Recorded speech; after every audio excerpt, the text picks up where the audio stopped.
আজকে আপনাদের সামনে আরেকজন নতুন অতিথি নিয়ে আসলাম। উনি আমার বড় ভাই।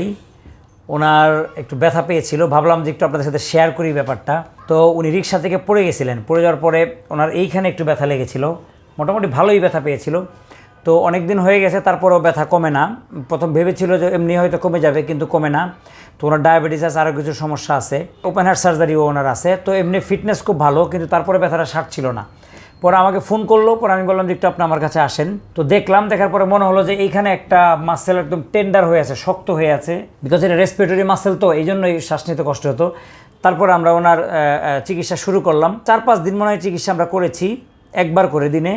তো আলহামদুলিল্লাহ, আজকে ওনার অনুভূতিটা শুনবো। আপনি পরিচয় দিয়ে একটু অনুভূতিটা বলেন। আমি মোহাম্মদ মোস্তাফিজুর রহমান, আমার বাড়ি আশুলিয়া জিরাবো। আমি জিরাবো স্ট্যান্ডে, আমাদের রাস্তাটা ভীষণ খুবই খারাপ। আমি হঠাৎ করে রিক্সার থেকে উল্টা পড়ে যায়, আমার এই বুকের পাঁজরের মধ্যে আমি ব্যথা পাই। যখন কিনা আমি পড়ে যাই তখন আমি ব্যথা অনুভব করতে পারি নাই। 1-2 দিন পর হঠাৎ করে আমার শ্বাস প্রশ্বাস সব বন্ধ হয়ে যায়।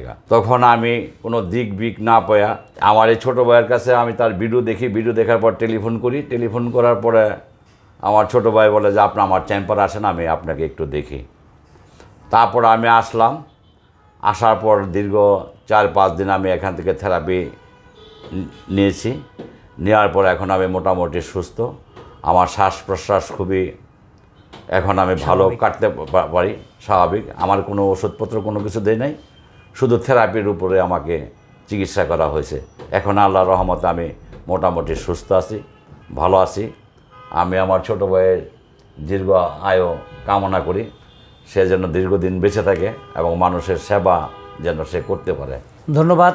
আজকে আসলে এখানে কয়েকটা মেসেজ আপনাদেরকে দিতে চাই। 1 নাম্বার হলো, উনি কিন্তু একটা ডায়াবেটিসের পেশেন্ট, আবার ওনার কিন্তু ক্রিয়েটিনিন খুব বেশি। ক্রিয়েটিনিন আমি দেখেছি 1.52 এবং ওপেন হার্ট সার্জারি আছে। তো এই ধরনের পেশেন্টগুলো তো ব্যথার ওষুধটা খুবই ডেঞ্জারাস। আপনারা জানেন যে এই ব্যথার ওষুধ যদি উনি খায় তাহলে ওনার ক্রিয়েটিনিন লেভেল বেড়ে যাবে, ডায়াবেটিসের সমস্যা, আরও অনেক কিছু প্রবলেম হবে। এই জন্য আমি ওনাকে কমপ্লিটলি ব্যথার ওষুধ একটাও খেতে দেই নাই, না দিয়ে ওনার আমি চিকিৎসা করেছি। তো ফিজিওথেরাপি চিকিৎসার মাধ্যমে 5 দিনে প্রথম উনি বেল টেল অনেক কিছু দিয়ে আসছিল, মানে একদম পুরা একদম বুকের মধ্যে পেট সহ কোমর সহ আমি এগুলো সব খুলে ফেলে চিকিৎসা দিছি। এখন আল্লাহর রহমতে উনি ব্যথা নাই বললেই চলে। আমি হয়তো ওনাকে ডিসচার্জই করে দিব, আর আসতে নাই বলবো, যদি খুব কষ্ট না হয়। আমার মনে হয় আর কোনো সমস্যা নাই। তো এই ব্যাপারটাই শেয়ার করলাম যে আসলে ব্যথার ওষুধ যারা খেতে পারছেন না, যাদের ডায়াবেটিস আছে, কিডনিতে সমস্যা আছে, একটা ব্যথার ওষুধও খেলেও তাদের অনেক ক্ষতি হয়ে যায়। সেই জন্য আমি বলতে চাই যে তারা ব্যথার ওষুধ না খেয়ে সরাসরি আপনারা ফিজিওথেরাপি চিকিৎসা নিন এবং ব্যথামুক্ত সুস্থ থাকুন। ধন্যবাদ সবাইকে। আসসালামু আলাইকুম রহমতুল্লাহি ওয়া বারাকাতুহু।